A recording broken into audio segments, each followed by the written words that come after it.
Welcome to all. ಇದು ಸೋಮವಾರದ ಬೆಳಗ್ಗೆಯಿಂದನೇ ವ್ಲಾಗ್ನ ಸ್ಟಾರ್ಟ್ ಮಾಡಿದ್ದೀನಿ. ಬೆಳಗ್ಗೆ ಟಿಫನ್ಗೆ ಅಂತ ಟೊಮೆಟೊ ಬಾತ್ ಮಾಡ್ಕೊಂಡಿದ್ದೆ, ಹಾಗೆ ಮೆಣಸಿನ್ಕಾಯಿ ಬಜ್ಜಿ ಕೂಡ ಮಾಡ್ಕೊಂಡಿದ್ದೆ.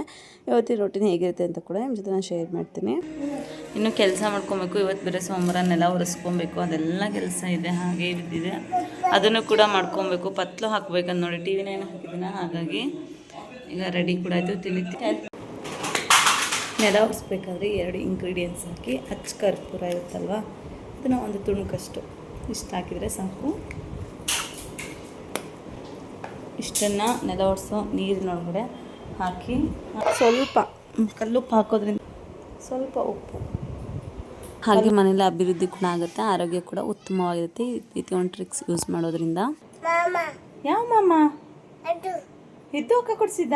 ಪಪ್ಪ ಅಲ್ವಾ? ಗುಡ್ ಬಾಯ್. ಐಫೈ ಕೊಡು. ಐಫೈ. ಇವತ್ತು ಉಂಡಿಗೆ ಅಮೌಂಟ್ ಹಾಕಿದ್ಯಲ್ಲ, 100 ರೂಪೀಸ್ ಹಾಕಿದ್ಯಾ? ಸೂಪರ್. ಬನ್ನಿ. ಅವನ್ನ ಆಟಾಡೋಕ್ಕೆ ಬಿಟ್ಬಿಟ್ಟು ಬಂದು ಇನ್ನೇನೆಲ್ಲ ಒರೆಸೋಣ ಅಂತ ವುಡನ್ ಶೀಟ್ ತೆಗೆದಿದ್ದೀನಿ. ಮಂಚ ಮೇಲೆ ಕೂಡಿಸ್ಬಿಟ್ಟು ಬಂದಿದ್ದೀನಿ. ಅವ್ರು ಸುಮ್ಮನೆ ಕೂತ್ಕೊಂಡಿರ್ತಾರೆ ನೋಡಿ. ವುಡನ್ ಶೀಟ್ ಕೂಡ ಗಾಳಿ ಫೋರ್ಸ್ಗೆ ಬಿದ್ದೋಯ್ತು. ಅಷ್ಟೇ ಸೆಕೆ ಇದೆ, ಮೇಲ್ಗಡೆ ಇರೋದ್ರಿಂದ ಅಷ್ಟೇ ಗಾಳಿ ಕೂಡ ಬೀಸ್ತಾ ಇದೆ. ಇನ್ನೇನು ಒಳಗಡೆ ಎಲ್ಲ ನೆಲ ಒರೆಸ್ಕೊಂಡು ಹೊರಗಡೆ ಒರೆಸ್ಕೊಂಡು ಉದಿಸ್ಲು ಪೂಜೆ ಮಾಡ್ಕೊಳ್ಳೋಣ ಅಂತ ಬಂದೆ. ಆದರೆ ಸಿಂಪಲ್ಲಾಗಿ ಸೋಮವಾರ ಆಗಿತ್ತಲ್ವ, ಸಿಂಪಲ್ ರಂಗೋಲಿ ಕೂಡ ಹಾಕ್ಕೊಂಡು ಉದಿಸ್ಲು ಪೂಜೆ ಕೂಡ ಮಾಡ್ಕೊಳ್ತಾ ಇದ್ದೀನಿ. ನಾನು ಟ್ರಿಕ್ಸ್ನ ಯೂಸ್ ಮಾಡಿ ತುಂಬ ಆರೋಗ್ಯದಾಯಕವಾಗಿ ಹಾಗೆ ಅಭಿವೃದ್ಧಿ ಕೂಡ ಆಗುತ್ತೆ ಮನೇಲಿ ಅಂತ ಹೇಳ್ತಾರೆ. ಹಾಗಾಗಿ ಆ ಟ್ರಿಕ್ಸ್ನ ನಿಮ್ಮ ಜೊತೆ ನಾನು ಶೇರ್ ಮಾಡ್ಕೊಂಡಿದ್ದೀನಿ. ಹಾಗೆ ಸಿಂಪಲಾಗಿ ರಂಗೋಲಿ ಹಾಕ್ಕೊಂಡು ಉದಿಸ್ಲು ಪೂಜೆ ಕೂಡ ಸಿಂಪಲ್ಲಾಗಿ ಮುಗಿಸ್ಕೊಂಡೆ. ಇವತ್ತಿನ ರೊಟೀನ್ ಹೇಗಿರುತ್ತೆ ಅಂತ ಕೂಡ ನಿಮ್ಮ ಜೊತೆ ಶೇರ್ ಮಾಡ್ತೀನಿ. ಮಧ್ಯಾಹ್ನ ಕೂಡ ಇನ್ನು ಅಡುಗೆ ಕೂಡ ರೆಡಿ ಮಾಡ್ಕೊಬೇಕು. ಪಾಪು ಕೂಡ ಅಷ್ಟೇ ಫ್ರೆಶ್ ಅಪ್ ಮಾಡಿಲ್ಲ, ಅವನು ಫ್ರೆಶ್ ಅಪ್ ಮಾಡಿ ಮಲಗಿಸ್ಬಿಟ್ಟು ಮಿಕ್ಕಿದ ಕೆಲಸ ಎಲ್ಲ ಮಾಡ್ಕೊಬೇಕು. ಬಟ್ಟೆ ಕೂಡ ವಾಶ್ಗೆ ಹಾಕಬೇಕು. ಹಾಗಾಗಿ ಟಿಫನ್ ತಿಂದು ತುಂಬ ಹೊತ್ತಾಯ್ತಲ್ಲ ಅಂತ ಫ್ರೂಟ್ಸ್ ಎಲ್ಲ ಹೆಚ್ಕೊಳ್ಳೋಣ ಅಂತ ಬಂದಿದ್ದೀನಿ. ಆದರೆ 2 ಸಪೋಟೊ ಬೇರೆ ಕೆಟ್ಟೋಗ್ಬಿಟ್ಟಿತ್ತು, ಅದನ್ನು ಬೇರೆ ಕ್ಲೀನ್ ಮಾಡ್ಕೊಬೇಕಾಯಿತು. ಅದನ್ನು ಕ್ಲೀನ್ ಮಾಡಿಕೊಂಡೆ.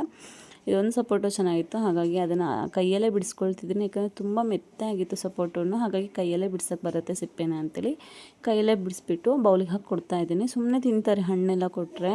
ಅವ್ರಿಗೆ ಸಪೋಟೊ ಹಣ್ಣೆಲ್ಲ ತುಂಬ ಇಷ್ಟ. ಸಪೋಟೊ ಹಣ್ಣಲ್ಲೂ ಅಷ್ಟೇ ಜ್ಞಾಪಕ ಶಕ್ತಿ ಕೂಡ ಹೆಚ್ಚಾಗುತ್ತೆ ಮಕ್ಕಳಿಗೆ. ಹಾಗಾಗಿ ವಾರದಲ್ಲಿ 2ರಿಂದ 3 ಕೊಟ್ಟರೆ ತುಂಬ ಒಳ್ಳೆಯದು ಆರೋಗ್ಯ ಕೂಡ ಮಕ್ಕಳಿಗೆ. ಥ್ಯಾಂಕ್ ಅಂತ. ಓಕೆ, ತಿನ್ನು ಆಯಿತಾ? ಹಾಲು ಕುಡಿಸ್ಬೇಕು, ಹಾಗಾಗಿ ಹಾಲನ್ನ ಬಿಸಿಗೆ ಇಟ್ಕೊಂಡಿದ್ದೀನಿ. ತಿಂತೀನಿ ಸುಮಾರು ಹೊತ್ತಾಯ್ತಲ್ಲ, 2 ಅವರ್ ಮೇಲಾಯಿತು. ಹಾಗಾಗಿ ಹಾಲು ಕುಡಿಸ್ಬಿಟ್ರೆ ಹಾಲನ್ನ ಕುಡಿತಾರೆ ಅವರು. ಹಾಗಾಗಿ ಹಾಲು ರೆಡಿ ಮಾಡ್ತಿದ್ದೀನಿ ಅವ್ರಿಗೆ ಅಂತ.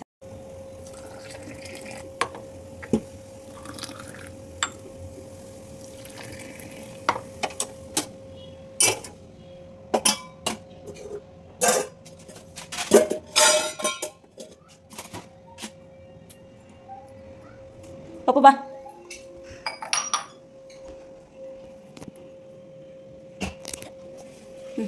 ಸಣ್ಣ ಮಾಡ್ತೀನಿ. ಹಾಲು ತಣ್ಣಗಾಗಬೇಕು, ವೆಯ್ಟ್ ಮಾಡು ಆಯಿತಾ? ಹಾಲು ತಣ್ಣಗಾದ್ಮೇಲೆ ಕುಡಿ ಅಂತ. ಏನು ಬೇಕು ತೊಗೊಂಬೋಗು. ಬ್ರೆಡ್ಡೆಲ್ಲ ತಿನ್ಬೇಕು. ಬ್ರೆಡ್ ಖಾಲಿಯಾಗಿದೆ ಬಾ. ನೋಡಿ, ಅದು ಸಿಗಲ್ಲ ಅಂದರೆ ಅದ್ರ ಮೇಲೆ ಎತ್ಕೊಂಡು ಹುಡುಕ್ತಾರೆ. ಸರಿ ಆಯ್ತು, ತೊಗೊಂಬ. ಏನು ಬೇಕು ನಿನಗೆ? ಆರಿಸ್ಕೊಟ್ರೆ ನೋಡಿ ಅವರೇ ಸುಮ್ಮನೆ ಲೋಟಕ್ಕೆ ಹಾಕ್ಕೊಂಡು ಕುಡಿತಾರೆ. ಸ್ವಲ್ಪ ಬಿಸಿ ಇದ್ರೆ ಕೂಡ ಮುಟ್ಟೋದಿಲ್ಲ ಅಷ್ಟೇ. ಸೂಪರ್ ಇದೆಯಾ ಪಪ್ಪ? ಗುಡ್ಡು ಸೂಪರ್ ಇದೆಯಾ? ಹಾಂ, ಚಿಕ್ಕ ಕಾಲಿಗೆ ಕುಡಿ. ಅಲ್ಲಿ ಹಾಲೈತಲ್ಲ, ಇಲ್ಲ ಇದ್ರಲ್ಲಿ ಕಾಲಿದೆ. ಅಕ್ಕ ಲೋಟಕ್ಕೆ ಹಾಕೊಂಡು ಕುಡಿ. ಚಿಕ್ಕ ಲೋಟಕ್ಕೆ ಹಾಕ, ದೊಡ್ಡಕ್ಕೆ ಬೇಡ, ಸುಡ್ತದೆ. ಅಕ್ಕ ಚಿಕ್ಕ ಲೋಟಕ್ಕೆ ಹಾಕೊಂಡು ಕುಡೀರಿ. ನೋಡಿ, ಹೇಳಿದ ಮಾತೇ ಕೇಳಿದ. ಅದೆಲ್ಲ ಸುಡುತ್ತೆ, ಕುಡಿಯೋಕ್ಕೆ ಬರಲ್ಲ ಅಂತ ಹೇಳ್ತಾ ಇದ್ರೆ ಮತ್ತೆ ದೊಡ್ಡ ಲೋಟಕ್ಕೆ ಹಾಕ್ಕೊಳ್ತಿದ್ದಾರೆ. ಪುಟ್ಟ ಟ್ರೈಪಾಡ್ ತೊಗೊಂಬಂದಿದ್ದಾರೆ. ಏನು ಮಾಡ್ತೀಯಾ ನೀನು? ವಿಡಿಯೋ ಮಾಡ್ತೀಯಾ? ಏನು ಮಾಡ್ತೀಯಾ ಅಂದೆ. ಫೋನು ಅದ್ರಲ್ಲಿ ಸಿಕ್ಸಕ್ಕೆ ಬರಲ್ಲ ಫೋನು. ನೀನು ಮಾಡ್ತೀಯಾ? ನೀನು ಮಾತಾಡ್ತೀಯಾ? ತೊಗೊಂಬ ಟ್ರೈಪಾಡ್, ತೊಗೊಂಬ ಅದನ್ನು. Tripod ತೊಗೊಂಬ, phone ಸಿಗಿಸ್ತೀನಿ. ತಂಬ ಅದನ್ನು. ಅದು ತೊಗೊಂಬನ್ನಿ ಅದನ್ನು. ಅದನ್ನ ಎತ್ತಿಡಿ, ಸೈಡಿಗೆ ಎತ್ತಿಡಿ. Tripod ಎತ್ತಿಡಿ first. ಅಲ್ಲಿ ನೀರು ಕೂಡ ಕಾದಿದ್ದೀನಿ, ಸ್ನಾನ ಮಾಡಿಸ್ಬೇಕು ಪಾಪ ಫಸ್ಟು.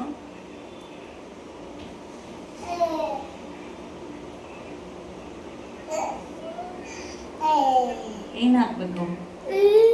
ಏನು ಬೈಕ್ ಆಯ್ತು ಬೈಕೇ ಹಾಕ್ತೀನಿ ಸುಮ್ಮನೆ.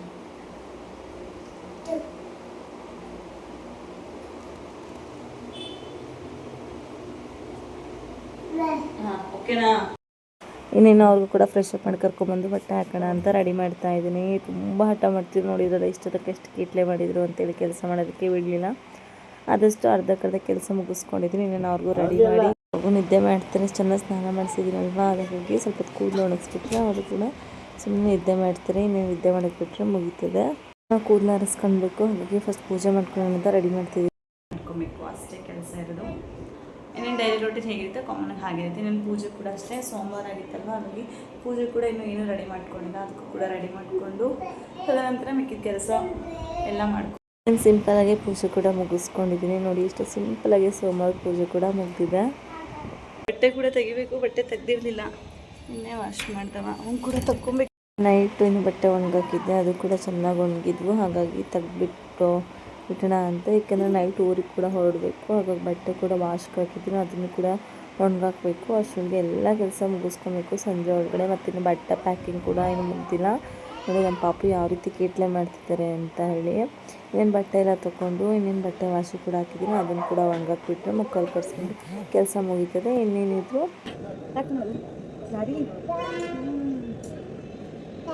ಅಲ್ಲ, ಲಾರಿ ಲಾರಿ ಸುಡ್ತೈತಲ್ಲ ಕಲ್ಲು,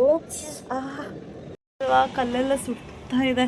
ಹಾಗಾಗಿ ನಮ್ಮ ಪಾಪು ಹೊರ ನಿಲ್ಸೋಕ್ಕೆ ಬರ್ತಿದೆ. ತುಂಬ ಬಿಸಿಲಿದೆ, ಹಾಗಾಗಿ ತುಂಬ ಸುಡ್ತಾ ಇದೆ ಕಲ್ಲುಗಳೆಲ್ಲ. ಇನ್ನೇನು ಮೊದಲೇ ಅಡುಗೆ ಮಾಡ್ಕೋಬೇಕು. ಬಟ್ಟೆ ಕೂಡ ವಾಶಿಗೆ ಹಾಕಿದ್ದೀನಿ, ಅದು ಕೂಡ ವಾಶ್ ಆಗಿದೆ. ಇನ್ನೇನು ಒಣಗಾಕ್ಬಿಟ್ಟು ಬಟ್ಟೆ ಮಡಿಸಿಟ್ಕೊಂಡು ನೆಂಟೆಲ್ಲ ಐರನ್ ಮಾಡಿಕೊಂಡ್ರೆ ಮುಗೀತು. ನಮ್ಮ ಪಾಪು ಮಲ್ಕೊಳ್ತೇನೆ ಅಂತ ಟ್ರೈ ಮಾಡಿದ್ರೆ ಮಲಗಲಿಲ್ಲ. ಹಾಗಾಗಿ ಇನ್ನೇನು ಬಟ್ಟೆ ಕೂಡ ವಾಶ್ ಆಗಿತ್ತಲ್ಲ, ಅದನ್ನು ಕೂಡ ಒಣಗಾಕೋಣ ಅಂತ ಮಂಚದ ಮೇಲೆ ಕೂರಿಸ್ಬಿಟ್ಟು ಬಂದಿದ್ದೀನಿ. ನನ್ನ ಬಟ್ಟೆ ಒಣಗಾಕೋಷ್ಟಕ್ಕೆ ನೋಡಿ ಎಷ್ಟೆಲ್ಲ ಕಿತಾಪತಿ ಮಾಡಿದ್ದಾರೆ ಅಂತೇಳಿ ಅವರು. ಏನು ಮಾಡ್ತಿದ್ಯಾ? ಹಾಂ ಬಿದ್ದರೆ ನೀನು ಬಿದ್ದರೆ ಹಾಸಿಗೆ ಬಿದ್ದರೆ ಓಕೆ, ನೀನು ಬಿದ್ದರೆ ಚಿನ್ನಮ್ಮ ವಿಂಡೋ ಓಪನ್ ಮಾಡು, ಓಪನ್ ಮಾಡು. ಬಿದ್ದಿಲಿ ಜಂಪ್ ಮಾಡಿ ನೋಡಿ. ಊರಿಗೆ ಹೋಗಬೇಕು ಅಂತ ಬಟ್ಟೆನ ಜೋಡಿಸ್ಕೊಂಡಿದ್ದೀನಿ. ಇನ್ನು ಏನು ಕೂಡ ಆಗಿಲ್ಲ. ಇನ್ನು ಬಟ್ಟೆ ಕೂಡ ಇವೆಲ್ಲ ಐರನ್ ಮಾಡೋಕ್ಕೆ ಎತ್ತಿಟ್ಕೊಂಡಿದ್ದೀನಿ. ಇವೆಲ್ಲ ಐರನ್ ಮಾಡ್ಕೊಬೇಕು. ಪಾಪು ಬಟ್ಟೆ ಕೂಡ ಅಷ್ಟೇ ಇನ್ನೂ ಐರನ್ ಮಾಡಿಲ್ಲ, ಅವು ಕೂಡ ಎಲ್ಲ ಐರನ್ ಮಾಡಿಕೊಂಡು ಎಲ್ಲ ಜೋಡಿಸ್ಕೊಂಬಿಟ್ರೆ ಮುಗ್ದೋಗ್ತದೆ. ಇನ್ನೇನು ಬಟ್ಟೆ ಪ್ಯಾಕ್ ಮಾಡೋಕ್ಕೆ ಬ್ಯಾಗ್ ಕೂಡ ಎಲ್ಲ ರೆಡಿ ಮಾಡಿದ್ದೀನಿ. ಇನ್ನು ಬಟ್ಟೆ ಪ್ಯಾಕ್ ಮಾಡಿಕೊಂಡು ನನ್ನ ಬಟ್ಟೆ ಕೂಡ ಸ್ಟಿಚ್ ಮಾಡಿಸ್ಬೇಕಾಗಿತ್ತು, ಅದನ್ನು ಕೂಡ ಎತ್ತಿಟ್ಕೊಂಡಿದ್ದೀನಿ. ಇದನ್ನು ಸ್ಟಿಚ್ ಮಾಡೋಕೆ ಕೊಟ್ಟು ಬರಬೇಕು. ಸಂಜೆ ಒಳಗಡೆ ರಿಟರ್ನ್ ತೊಗೊಬೇಕು, ಹಾಗಾಗಿ ಸ್ಟಿಚ್ ಮಾಡಬೇಕು. ಹಾಗೆ ನನ್ನ ಮೈದಿನ ಬಟ್ಟೆ ಕೂಡ ಸಪ್ರೇಟಾಗಿ ಪ್ಯಾಕ್ ಮಾಡಬೇಕು, ಒಂದು ಬ್ಯಾಗಲ್ಲಿ ಇಡಬೇಕಂತೆ ಅವನಿಗೆ, ಅದು ಕಾಲೇಜ್ ಬ್ಯಾಗಲ್ಲಿ. ಹಾಗಾಗಿ ನಮ್ಮ ಪಾಪುಗೆ ಒಂದು ಸ್ವಲ್ಪ ದಿವಸ ಅಲ್ಲೇ ಸ್ಟೇ ಆಗೋದ್ರಿಂದ ನಾನು ಸ್ವಲ್ಪ ಜಾಸ್ತಿನೇ ಬಟ್ಟೆ ತೊಗೊಂಡಿದ್ದೀನಿ ಪಾಪುಗೆ ಅಂತ. ಇಷ್ಟು ಐಟಮ್ಸ್ ತೊಗೊಂಡಿದ್ದೀನಿ. ನಮ್ಮ ಪಾಪು ಕೂಡ ಮಲ್ಕೊಂಡ್ಬಿಟ್ಟಿದ್ದಾನೆ ಸುಮ್ಮನೆ, ಅದರಿಂದನೇ ನನಗೆ ಈಸಿಯಾಗಿ ಕೆಲಸ ಮಾಡ್ಕೊಬೋದು. ಹಾಗೆ ಐರನ್ ಎಲ್ಲ ಮಾಡಿ ಎತ್ತಿಟ್ಕೊಂಡ್ಬಿಟ್ರೆ ಬೇಗ ಆಗಿಬಿಡುತ್ತೆ. ಮಧ್ಯಾಹ್ನ ಅಡುಗೆ ಕೂಡ ರೆಡಿಯಾಗಿದೆ. ನೀನು ಊಟ ಮಾಡಬೇಕು. ಅವ್ನು ಎದ್ಮೇಲೆ ಊಟ ಮಾಡಿಸ್ಬಿಟ್ಟು ಇನ್ನೆಲ್ಲ ಐರನ್ ಮಾಡ್ಕೊಂಬಿಡ್ತೀನಿ. ಅವನು ಹೇಳೋದ್ರಾಗೆ ಐರನ್ ಮಾಡ್ಕೊಂಬಿಟ್ರೆ ಬೇಗ ಕೆಲಸ ಆಗುತ್ತೆ. ಇಲ್ಲಿದ್ರೆ ಅವ್ನು ಎದ್ಮೇಲೆ ಐರನ್ ಮಾಡೋಕ್ಕಾಗೋದಿಲ್ಲ, ಹಾಗಾಗಿ ಅವ್ನು ಹೇಳೋದ್ರಾಗೆ ಕೆಲಸ ಮುಗಿಸ್ಕೊಂಬಿಡ್ತೀನಿ. ಇನ್ನೇನು ಬನ್ನಿ ಐರನ್ ಮಾಡಬೇಕು, ಈಗ ಮಾಡಿ ಮುಗಿಸ್ಬೇಕು. ನಮ್ಮ ಕೆಲಸ ಮುಗಿಸ್ಬಿಡು. ಬಟ್ಟೆ ವಾಶ್ ಮಾಡೋಕ್ಕಿದ್ನಲ್ಲ, ಇದನ್ನು ಕೂಡ ಇನ್ನೂ ಮರ್ಚಿಲ್ಲ, ಅದು ಹಾಗೇ ಇದೆ. ಸ್ವಲ್ಪ ಮನೆ ಕ್ಲೀನಿಂಗ್ ಮಾಡ್ಕೊಳ್ದೆ, ಪೂಜೆ ಅಂತೇಳಿ ಅದೇ ಟೈಮ್ ಆಗೋಯ್ತು. ಈಗ ಬೇಗ ಐರನ್ ಮಾಡಬೇಕು. ಬಟ್ಟೆ ಪ್ಯಾಕಿಂಗ್ ಎಲ್ಲ ಮುಗೀತು. ನೈಟ್ಗೆ ಅಂತ ಸಿಂಪಲಾಗಿ ಪುಳಿಯೋಗರೆ ಗೊಜ್ಜು ಅನ್ನ ಮಾಡ್ಕೊಂಡಿದ್ದೀನಿ. ಬೆಸ್ಟ್ ಅಂದರೆ ಸಿಂಪಲ್ ಸ್ವಲ್ಪನೇ ತಿಂದ್ಬಿಟ್ಟು ಹೋಗೋದು, ಹಾಗಾಗಿ ಸ್ವಲ್ಪ ರೈಸ್ ಕಮ್ಮಿನೇ ಆಗಿಬಿಡ್ತು. ಸ್ವಲ್ಪನೇ ಇಟ್ಟಿದ್ದೆ, ಹಾಗಾಗಿ ಲೈಟಾಗಿ ತಿಂತಾರೆ ಅಂದ್ಕೊಂಡೆ. ಹಾಗಾಗಿ ಇಬ್ಬರಿಗಾಗಷ್ಟು ಅಷ್ಟೇ ರೈಸ್ ಆಗಿಬಿಟ್ಟಿತ್ತು. ಹಾಗಾಗಿ ಪುಳಿಯೋಗರೆನೂ ಕೂಡ ಸಿಂಪಲಾಗಿ ಬೇಗ ಕೂಡ ಆಯಿತು. ನೋಡ್ಬೋದು ಎಷ್ಟು ಚೆನ್ನಾಗಾಗಿದೆ ಅಂತೇಳಿ ಪುಳಿಯೋಗರೆ. ಇನ್ನೇನು ನೈಟ್ 8:30 ಐತಿ. ನಾವು ಕೂಡ ಹೊರಟ್ವಿ. ನಮ್ಮ ಪುಟ್ಟ ನೋಡಿ ಏನು ಮಾಡ್ತಿದ್ದೆ, ಏನಿದು ಟೊಮೆಟೊ ಹಣ್ಣು ಅದರಲ್ಲೇ ಹಾಕು. ಇನ್ನೇನು ಊರಿಗೆ ಕೂಡ ಹೊರಟ್ವಿ. ನೀವು ಊರಿಗೆ ಹೋಗಬೇಕು. ಮನೆ ಬಿಡೋಸಿಗೆ 9 ಗಂಟೆ ರೀಚ್. ಬೆಳಿಗ್ಗೆಲ್ಲ ಹಾಕ್ತೀವಿ. ಹಾಗೆ ನನ್ನ ಮೈದನ್ನ ಕೂಡ ಒಂದು ಬ್ಯಾಗ್ ಒಯ್ದಿದ್ದಾರೆ, ಅದೆರಡೇ ಬ್ಯಾಗ್ ಇರೋದು, ಮತ್ತು ಎಕ್ಸ್ಟ್ರಾ ಏನಿಲ್ಲ. ನಮ್ಮ ಪಾಪು ಕೂಡ ನೋಡಿ ಎತ್ತಿ ರೆಡಿಯಾಗಿದ್ದಾರೆ. ಹಸ್ಬೆಂಡ್ ಊರಿಗೆ ಹೋಗೋ ಸಂಭ್ರಮದಲ್ಲಿದ್ದಾರೆ ಅವರು ಹೇಳ್ತಾ ಇಲ್ಲ ಅಷ್ಟೇ. ಖುಷಿಗೂ ಸಾಕು ಎಲ್ರಿಗೂ. ಬನ್ನಿ ಇವತ್ತು ಜರ್ನಿ ಹೇಗಿರುತ್ತೆ ಅಂತ ಕೂಡ ನಿಮ್ಮ ಜೊತೆ ನಾನು ಶೇರ್ ಮಾಡ್ತೀನಿ. ಕ್ಲಿಕ್ಕೇ ಆಗ್ತಿಲ್ಲ.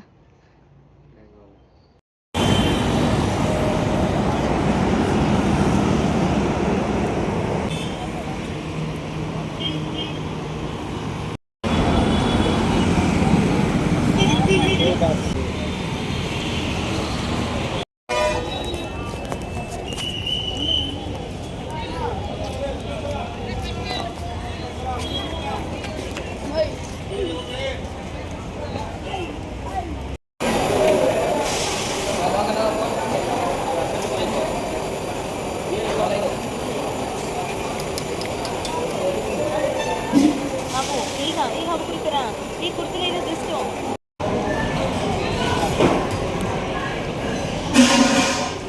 ಈಗ ತಾನೇ ಊಟ ಮಾಡಿದ್ಯಾ ಮತ್ತು ಬಿಸ್ಕೆಟ್ ಬೇರೆ ತಿಂತೀಯಾ? ಬೇಡ, ಆಮೇಲೆ ನೈಟ್ ಪಿಚ್ಚಂತೆ ಪುಟ, ನೈಟ್ ಪಿಚ್ಕೊಂಡು ತಿನ್ನಂತೋ. ನನಗೆ ಜೋರು ಮಾಡ್ತಾನಪ್ಪ ಏನು. ಹಾಂ, ನೈಟ್ ತಿನ್ನಂತೆ ಹಂಗೆ ಇಟ್ಕೊ ಆಯ್ತಾ? ಹಂಗೆ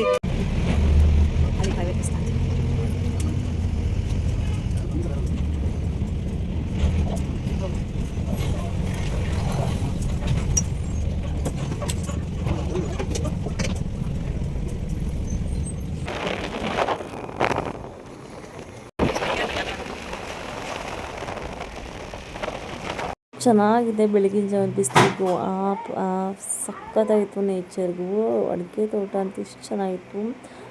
ಹಾಗೆ ಮೋಡಗಳೆಲ್ಲ ನೋಡ್ಬೋದು ಎಷ್ಟು ಚೆನ್ನಾಗಿ ಕಾಣಿಸ್ತಿದೆ ಅಂತೇಳಿ. ಏನೇನು ಕೂಡ ರೀಚ್ ಆಗಕ್ಕೆ ಬಂದು ಒಂಥರ ಖುಷಿ ಆಗ್ತಿದೆ. ಊರಿಗೆ ಬರ್ತಿದ್ದೀವಿ ಅಂದರೆ ಸಾಕು. ಹಾಗಾಗಿ ನಾವು ಕೂಡ ಮನೆ ಕೂಡ ರೀಚ್ ಆದ್ವಿ. ನನ್ನ ಅತ್ತೆ ನಿವಾಳಿ ತೆಗಿತಿದ್ರೆ ನಮ್ಮ ಪಾಪಿಗೆ ಎಷ್ಟು ಹಠ ಮಾಡ್ತಿದ್ದಾರೆ ನೋಡಿ. ಹಾಗೆ ನಮ್ಮ ಬರೋಷ್ಟರೊಳಗೆ ಎಡೆಗೆ ಅಂತ ಹೋಳಿಗೆ ಕೂಡ ಮಾಡಿ ರೆಡಿ ಮಾಡಿ ಇಟ್ಬಿಟ್ಟಿದ್ರು ಅತ್ತೆ. ನಾವು ಬಂದು ಫ್ರೆಶ್ ಅಪ್ ಆದ್ವಿ. ಹಾಗೆ ಈ ವ್ಲಾಗ್ನ ಎಲ್ಲ ಎಂಡ್ ಮಾಡ್ತೀನಿ. ಇಷ್ಟ ಲೈಕ್ ಮಾಡಿ, ಶೇರ್ ಮಾಡಿ, ಸಬ್ಸ್ಕ್ರೈಬ್ ಮಾಡಿ. Thank you.